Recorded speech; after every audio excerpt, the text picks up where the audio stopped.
everybody. There's no better time than the present.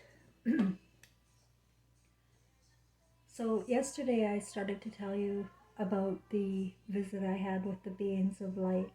And I know that people like stories from real people that have had dreams and visits that are beyond what we know in this world. And I also know how hard it is to believe, because when I was sleepwalking, I wouldn't have believed me. Nope. You pretty much have to have a clue yourself what's going on to believe me. So I wanted to go back to the night that the beings of light came. I said in the other video that it was around 10 o'clock at night, and what had happened, there was an emotional event in my condo that may have precipitated this event. You see, what happened was in 2011, my granddaughter was molested by my lover, my friend. And he was caught. I caught it. And he went to jail for 2 years. And sadly for me and many women, when this kind of thing happens, the blame goes on the woman. And the blame went on me. So I was ostracized. You know, it was an excuse too. It's an excuse for people. You know, they want to find the dark in people. And if they have to find the dark in people through association, then so be it. So I was associated with him. I introduced him to my granddaughter, and I am guilty. But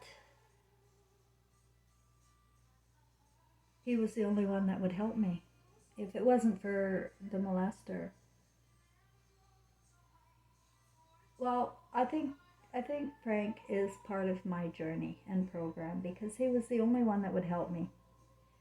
That night in my condo, I think he was just back from prison, and he had been helping me financially. I set up my Miracles Hypnotherapy at the Family Wellness Center. I published my book. He did all sorts of things for to help keep me alive with work, because nobody hires human resource professionals when they're over 50. Well, when they're over 45, really. So I wasn't getting any work, and I didn't have any family, and Frank was financially helping me, and I was taking it. I don't know whether that's good or bad, but I think it's pretty good, because I don't feel bad. But that night in my condo, when the beings of light came, I was out of my mind with shame, guilt. Oh my God, I've got this molester in my house. Because that night he was staying over. I let him stay in the spare bedroom. And I had nobody to help me with anything male, like anything. So, also he was doing some work on himself while he was in prison. And he did a lot of research on pedophilia. And he also learned that when a pedophile is caught, because most pedophiles are just old men that are addicted to fantasies and porn. And it's just a horrible thing that hypnosis does with the television and internet programming. But that's what's going on everywhere. Let me tell you. You know, for all the shame and guilt I have felt over this. Who is feeling shame and guilt over the molestations against me as a child? Or against my son? Nobody. Nobody believes it. Nobody acknowledges it. It doesn't exist. But when I'm, guilty with Frank, then all of this darkness can come on me. And that's what happened in my family. So there I was, feeling really guilty. I didn't know what to do or where to turn. And I was just lost that night. And that's when the beings of light came with my deceased son. And suddenly, everything was, all of my fears, all of my shames were taken away. Um, it's obvious that I wasn't having him there to be my lover. It's obvious I wasn't in cahoots with him as a pedophile couple. Our thinking creates guilt and shame that should never be there. My thinking did anyway. And they downloaded me with the history of sodomy and pedophilia, BDSM. They said fantasies are not hidden, and they are what keeping spirits on the lower realm here. The fantasies in the imagination are a problem. It's a big problem. So that's why we should never judge anybody, because you don't know what their fantasies are. They could be pure, or they could be very, very sick.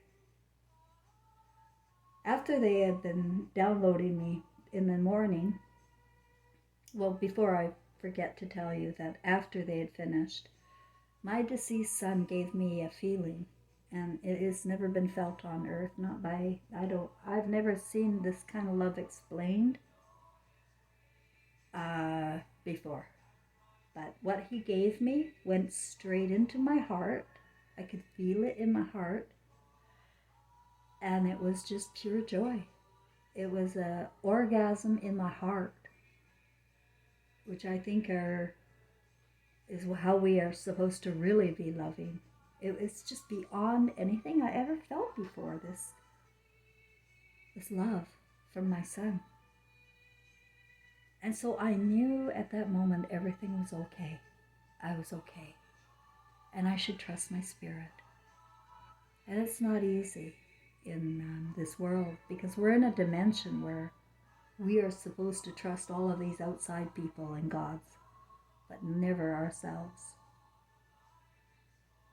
So in the morning, after, it was beautiful. It was overwhelming and beautiful, and yet I couldn't remember details in the morning. The only two words I remembered were "be prepared." And that was from the beings of light. Be prepared. Well, I couldn't be prepared for what happened to me after that. My journey, that was in September of 2016. And my journey ended up with me getting a black mass on my lung,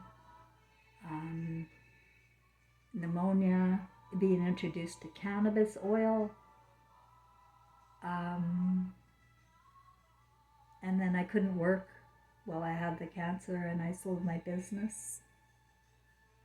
I had an issue at the hospital where they kidnapped me for 30 hours when I had gone to get a thyroid check.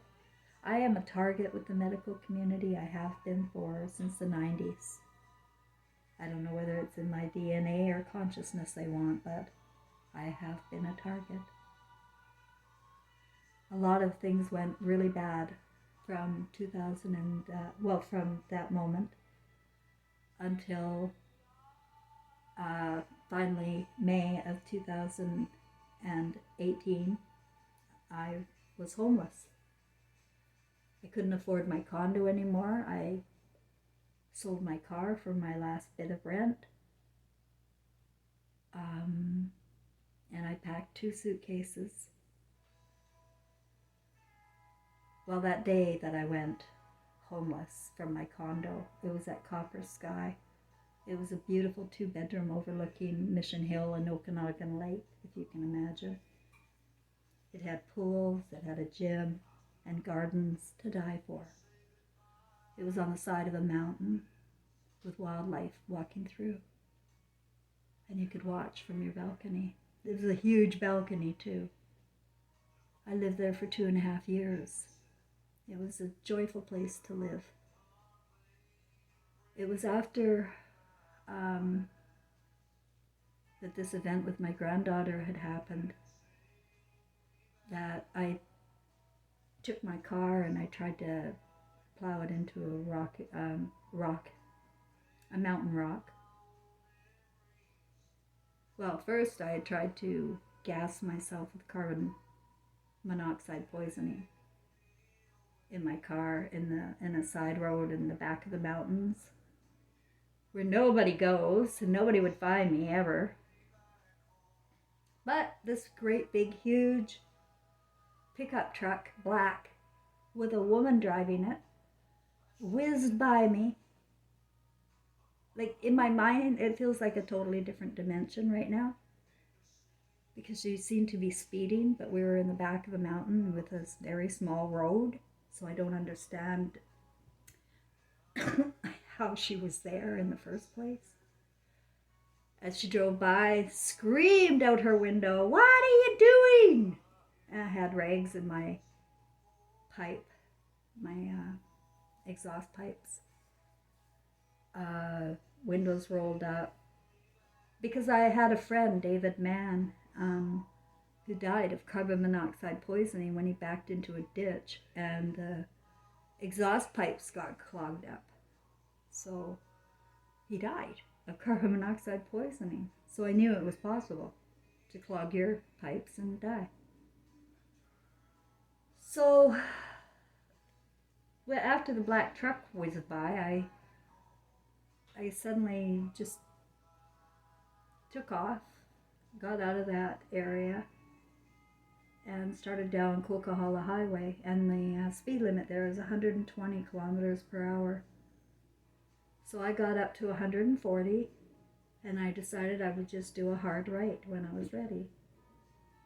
And I did a hard right when I was ready. And I don't remember much other than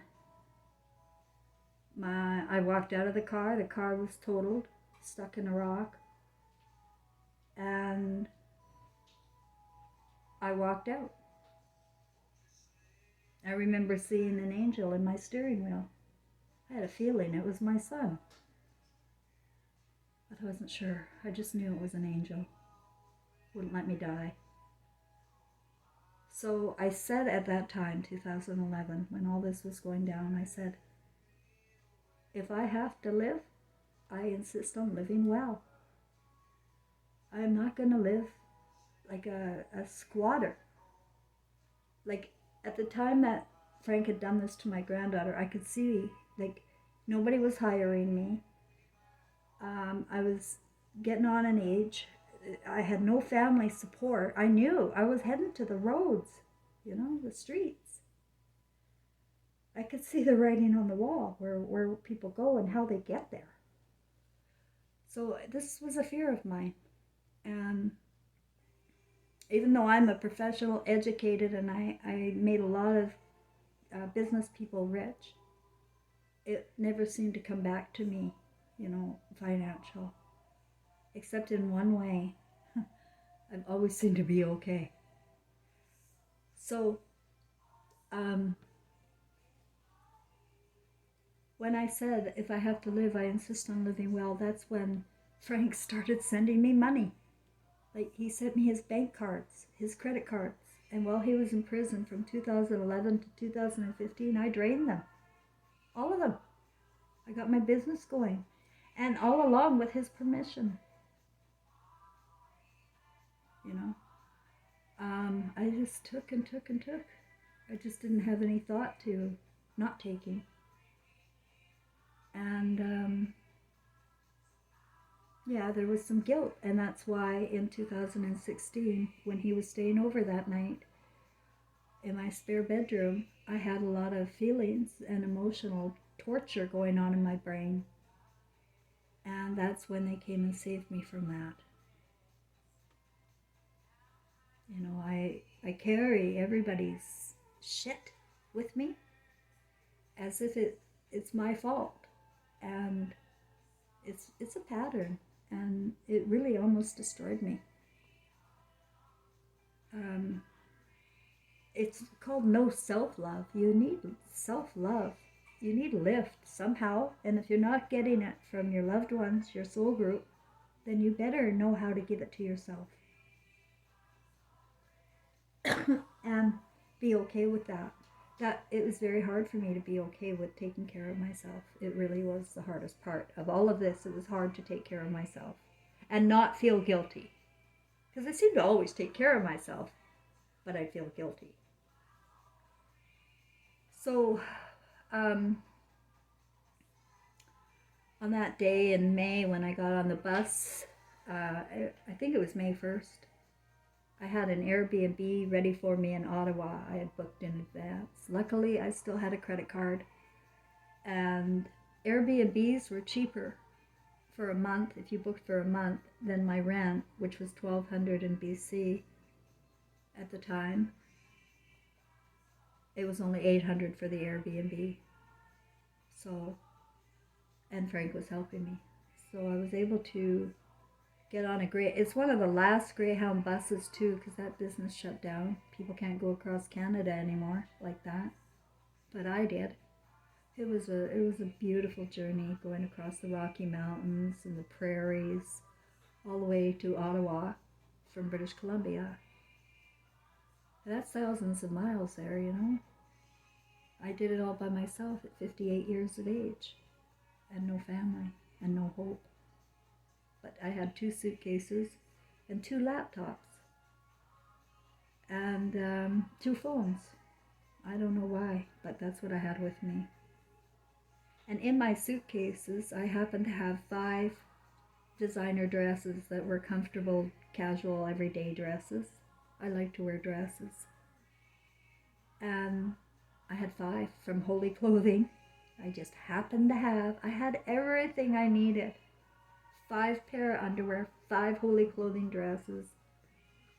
What was in my 2 suitcases was exactly what I needed to get myself started in my new life. But there I was in Ottawa. I went to the Supreme Court. I went to the Parliament buildings. I walked everywhere. Suddenly I was healthy, and I couldn't figure out why. I wasn't going to a doctor. The black mass, as far as I knew, was still there. But I was taking cannabis oil, and I was in a state of trance. You know, I was in shock. My eyes were wide, you know. If I could feel at that time, I would have just fallen apart. But I couldn't. I was in a trance, and I was just going like a machine. But I felt guided. I had spirits around me. Like the time I was in that IGA store in Montreal by McGill University. I'd gone from Ottawa. I found another Airbnb in Quebec City, or in Montreal, and then another one in Quebec City, and that's how I ended up in Quebec City.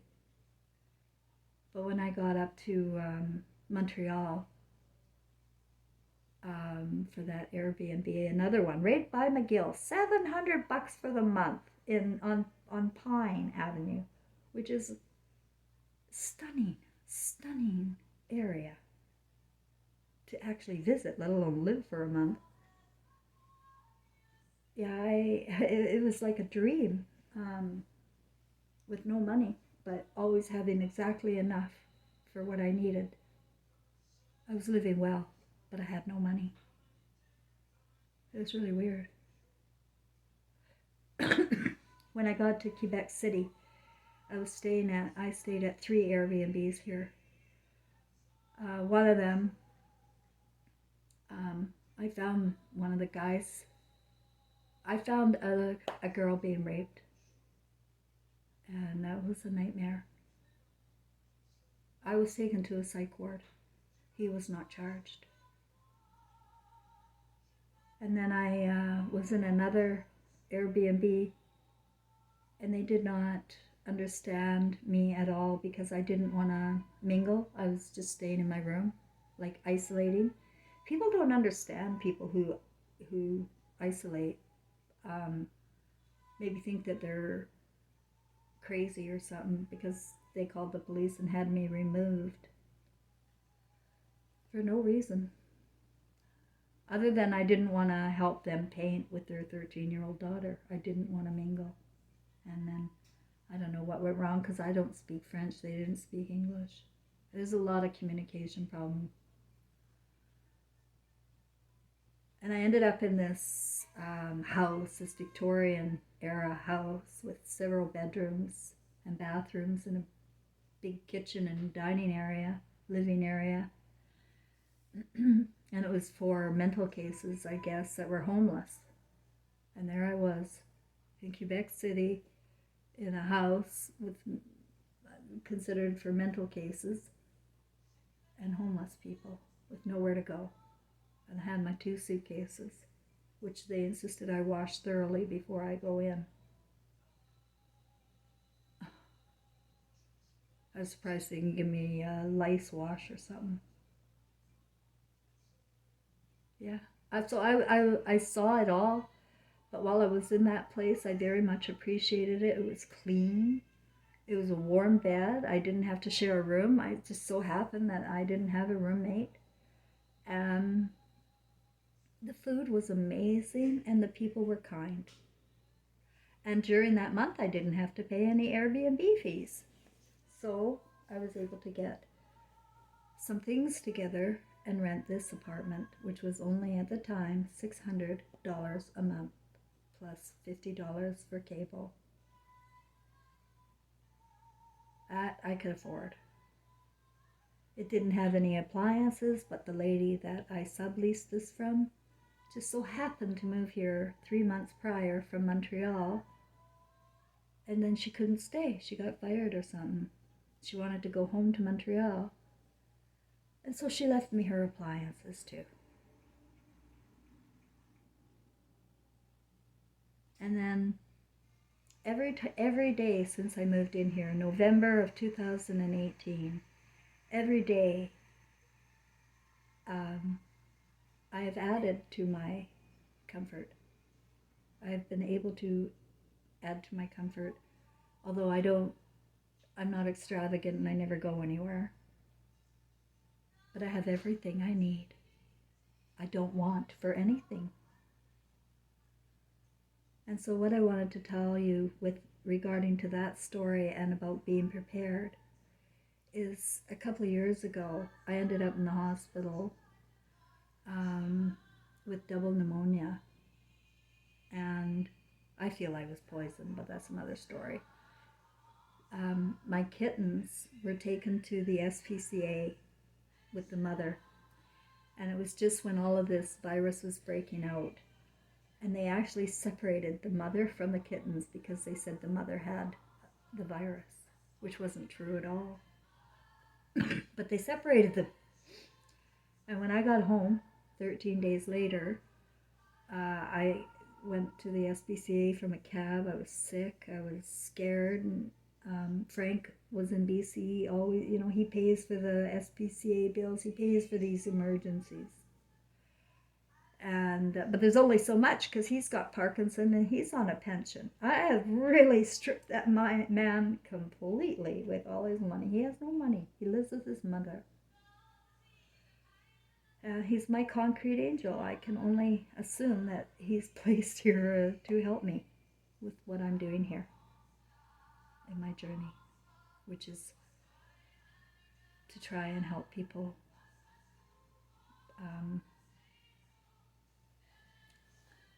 family for humanity.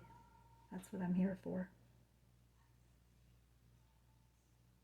But with those cats, it just so happened that a few weeks earlier, and I don't have extra money, remember, for groceries or extras, but I bought, I don't know why, I just felt I needed to prepare, and without consciously knowing that I'm preparing, but I had a feeling I needed to prepare with canned milk and powdered milk and coconut milk. And I was buying all this milk for that would stay like that. Anyway, so when I got my kittens home with Madame Beatrice, the mother, they were half dead. And I was beside myself with grief. I didn't know how to save these cats' lives. And I found a bottle dropper, a dropper, I happened to have.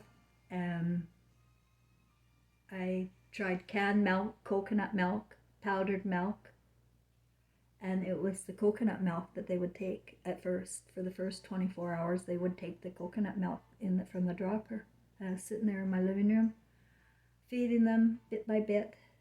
And then Madame Beatrice was just a stone in the corner. She was so traumatized and starving. I think she was just traumatized and sick. She was just hiding in a corner and wouldn't come out while I was taking care of her babies. They were about 6 weeks, 7 weeks old by then. And they couldn't eat. They were eating other than from mom. So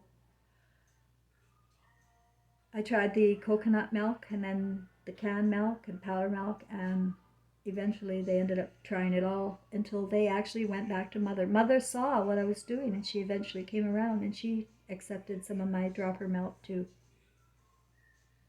until they were all restored. I remember crying out, like I think my neighbors must have heard me. It came from my spirit. I screamed at the horror at what people are capable of doing to animals, and especially a place called the SPCA. I was horrified. But I've seen it all. Like I saw in my journey down. It was there for a reason why. I went to the Y and they wouldn't take me unless I went and signed up for a 2-year program. No room for you. I went to the food bank.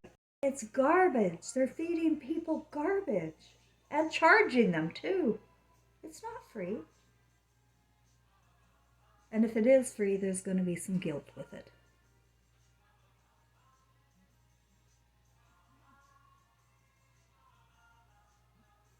I saw it all. And I saw it all on purpose. And that's what I'm doing here. I have my own way of doing these videos. And I want you to know I just do it when the Spirit moves me. What does that mean? It means when I want to. When I feel inspired. Like, I really felt like yesterday I had forgotten to tell you the most critical part of that visit with the beings of light was with my deceased son, when he gave me that feeling in my heart. And I want you to know, since I've been in Quebec City, I am cured of that black mass on my lung. I am cured of everything. My muscles are strong, but I did get blood clots in my system, and I have to work through it, and I am working through it with eating right, the cannabis oil, and I take potassium iodide when I have to. But that's to protect my thyroid from the radiation, and it's radiation making us sick. It is radiation that causes heart attacks, strokes, and even flu symptoms. Because in Quebec City, there is a lot of 5G. I can go to the supermarket and almost feel like I could pass right out. I can feel it coming from the vents. Like, I'm very sensitive, and I know what a microwave feels like. That's a fact. So, and I know that this is a genocide program, and we are being called. So in many different ways. And, you know, what has happened is not the leader's fault, is what I've learned and what I'm talking to you about. It's our fault for being blind to love, to our children, to our parents, and to staying in conscience rather than worshiping these outside gods, waiting for a Jesus Christ superstar and thinking that everything's going to be fine. Yeah, there's a God out there somewhere. Somebody told me about it. Everybody said, relax, because God's coming. No, that's not what it's about. That's Satan's way. You relax, yeah, and you come on over here into temptation down in Babylon, and let us teach you all about sodomy, pedophilia, BDSM. Let us teach you how to divide your family and get divorced and have different partners every night. because there are plenty of fish. And you shouldn't judge. Let them have a parade.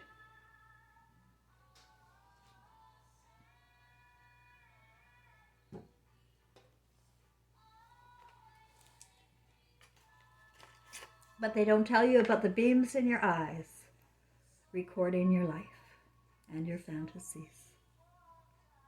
And as you lose your energy living like a trained monkey, we lose our energy of love. And our energy of love is the light in our eye. And I feel that I'm here as part of a five. Like when I was a child, I'm going to tell you some little fifth dimension stuff here. I used to doodle stars. Can you see the star on my chalkboard by the window there? There's a star I did at the bottom of Be Prepared. That little star I used to doodle when I was a kid all the time. I used to just doodle stars, and I'd play school and I'd give stars to everybody. And it's a 5-point star. Well, that 5-point star represents my grandmother, who comes from Norway, Lofton Islands, Norway. A sapphire September baby, was pure Christ conscious. Like, she knew how to live. And without any fanfare, believe you me, she got none. But she loved her son unconditionally, and her son was my father. And my father married my mother, and they were my parents, of course. And then they are part of my contract in this world too. They were here to help. I remember when my dad was dying on Skid Row in 2007. My mother hadn't died yet. She was going to die in 2009. They both got lung cancer in May 2007. She died in 2009, October, and he died in December on World Compassion Day, believe it or not. It's all part of the story. He died on World Compassion Day, December 10th, 2007. He was on Skid Row. I was down there. I lived in West Kelowna, several hours away, but he's my dad, and nobody was helping him. So first got him into Vancouver General Hospital, and he was on this gorgeous ward. Like a palliative care has in Vancouver General Hospital, has the best view of Falls Creek. So my dad was in heaven there, but you know what? For the month he was there, they didn't give him a shower once. Not once. I'm just going to mention that. All they did was drug him. And I begged them to let him come up to Kelowna and live in my apartment. I'll look after him in my apartment like this. But they said, nope, can't do hospice up there in Kelowna. You have to do it down here in Vancouver. So I don't know who makes up these rules, but that's what they told me and my dad. So he had to go to a hospice. But before that, you know, when I first showed up and he was really sick and drugged, I remember we were sitting on his bed at Vancouver General, and he just looked at me and he goes, you. And that's all he said. And it was like, yeah, I know you were expecting your other daughter, your favorite daughter, because he has another daughter from a second marriage, and she was his favorite princess. I was very close with my dad, but he didn't trust me because my mother interfered in our relationship. I didn't trust him, and he didn't trust me. So, but when he looked at me, he goes, it's you. I had a feeling about that. And I said, yeah, it's me. And so my grandmother always took care of my dad too. She loved him unconditionally, and everybody, you know, was mad at my grandma for that, because my dad was a bad boy. He did end up in prison. He wrote bum checks. He did get drunk. He was not the best father in the world either, I'll have you know. But you know what? what's a father? He never put my mother down, ever. He never used the word against anybody. That's my father. But people sure use the word against him. And then my son Trevor, he's part of the 5-star too. And he was my son's twin flame. I mean, my father's twin flame. And I don't know to what degree that'll... I don't know everything. I'm working it out. But I know my father and son were the same man. Same spirit. Different ego trips, different imaginations, different upbringings. But the same spirit. And that's the same with my mother and I. I don't know how that works either, but I have this knowing that she is my twin flame. She's a part of me. And that's how, that's what I know. And with my family now all on the other side, my grandmother and my parents and my son, as I do this work, and it is work, when I go on social media, I'm working. I'm constantly talking about what I know. And I'm constantly being abused by people who aren't in my imagination. They don't know what I am talking about. And, the reaction, when people don't know what you're talking about, they're going to put you down. To be prepared, I would highly recommend people not put people down and not judge. And just observe. Like, you're not going to like everything I say and what I believe or know. You're not. You're not going to want to believe it, and you're just going to want to...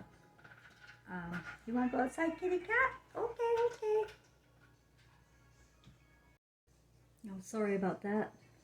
Let my cat outside. My landlord came home, and so I'm going to wrap this up. But I wanted to just go over a couple of things about being prepared. Today, every month is a crunch for me, and I have to budget everything. I can't buy anything extra, really. So I wanted to tell you that, sorry, I just got distracted.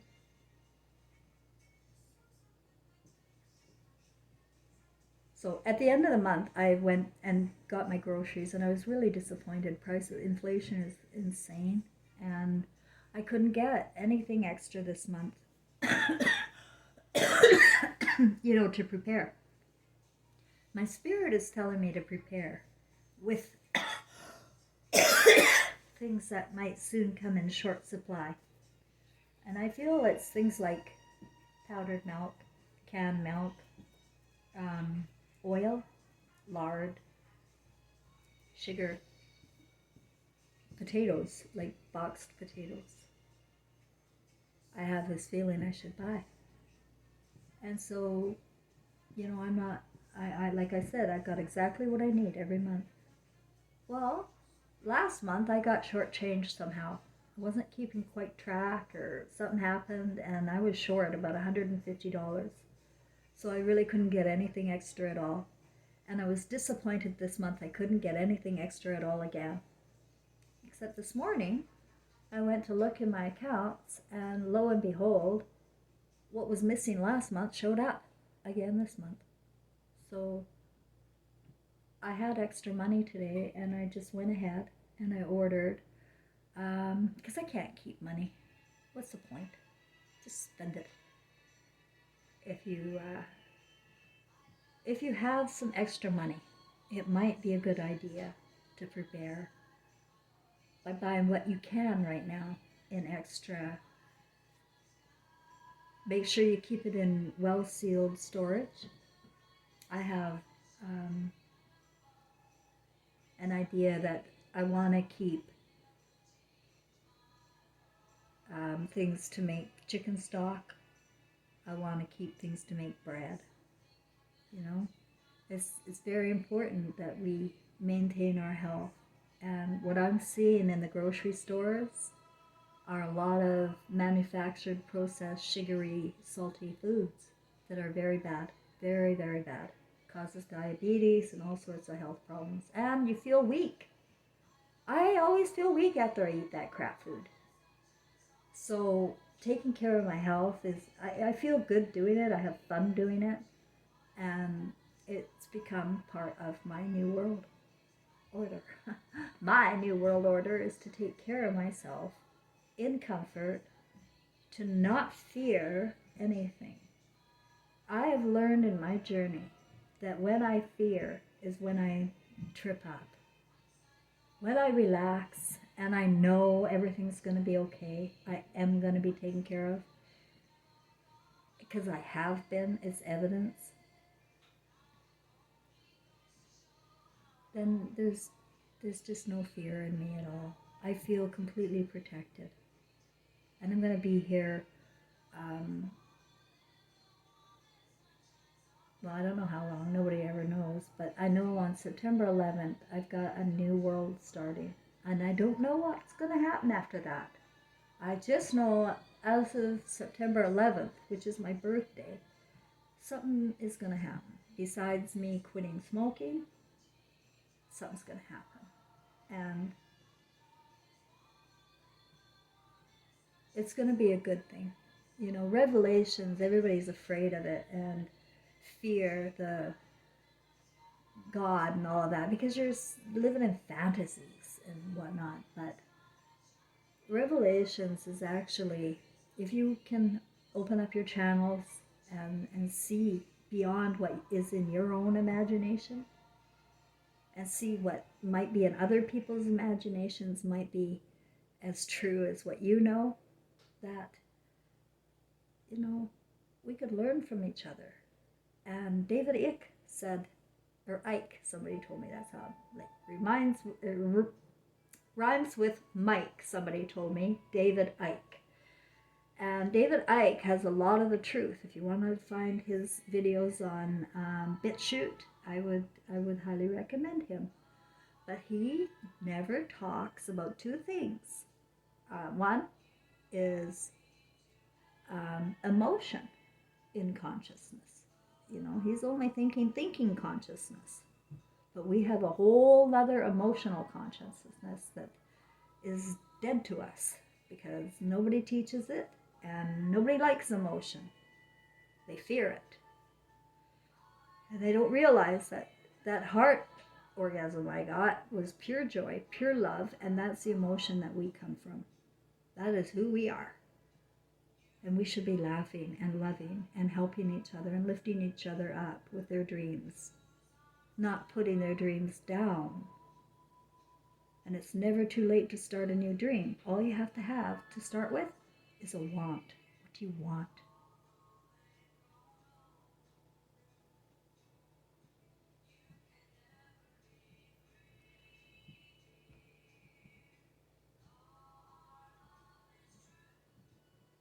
We can't behave as if God doesn't matter.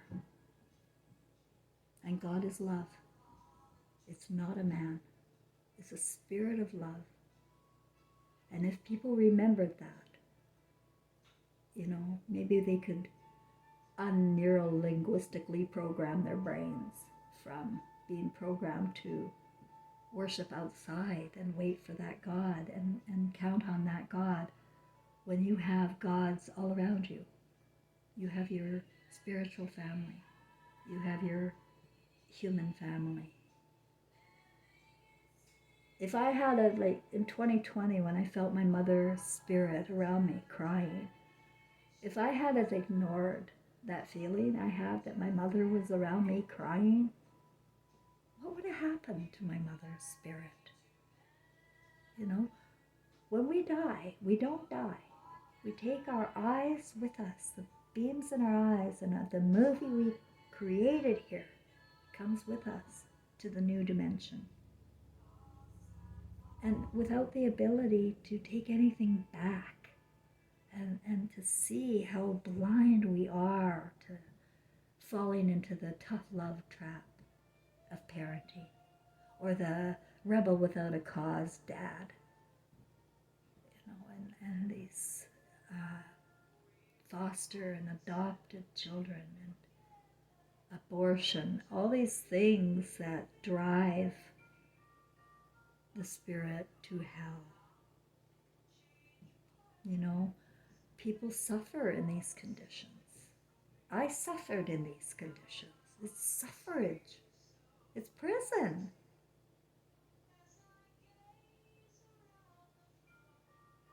You may find it hard to forgive people, but the hardest one of all I learned in my journey to forgive was myself. Because I remember consciously turning my eyes away from my own intuition. I didn't investigate further, and I did not trust myself when it came to what was happening to my son. As same with Frank, with my granddaughter. I did not trust myself because when I was molested by my stepfather and others, I was told by my family, my mother, I was a liar. This stuff doesn't go on. And so it puts me in this other dimension, No, wait, you're gaslighting my reality, but I didn't have the words. I just had to believe that, well, I guess I'm crazy. I'm seeing things that, I guess I'm just crazy. I'm just a man-hating, crazy woman. And that was the point in the Mockingbird program in Operation Paperclip. And we're so torn and used by the media and our politicians and all the billionaires. They've raped and robbed and murdered us blind. That's a big picture if you want the truth.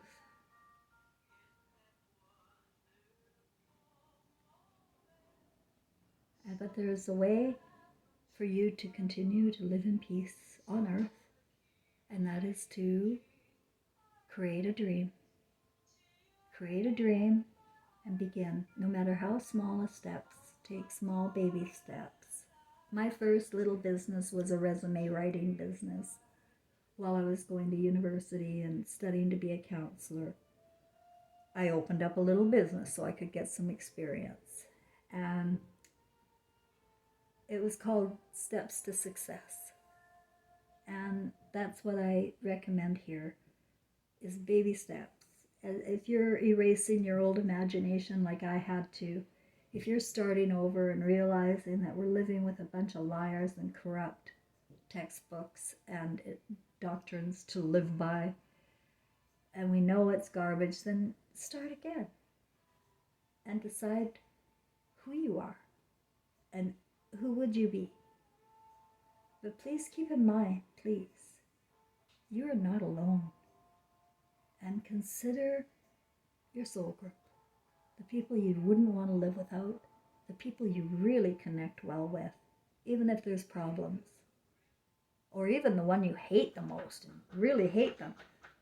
Consider repairing your relationships and learning the art of communication and telepathy, which is reading people's moods, understanding them, accepting them, and helping people.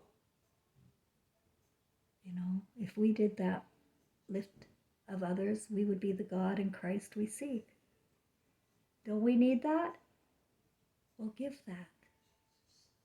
Give from your heart. If you're cooking something, share it. If you don't have anything to give something away that you don't need anymore or want. Learn the art of love. Let your heart feel love. Feel the joy of giving. And forget about gratitude. No gratitude. Learn how to appreciate what you have, no matter how small.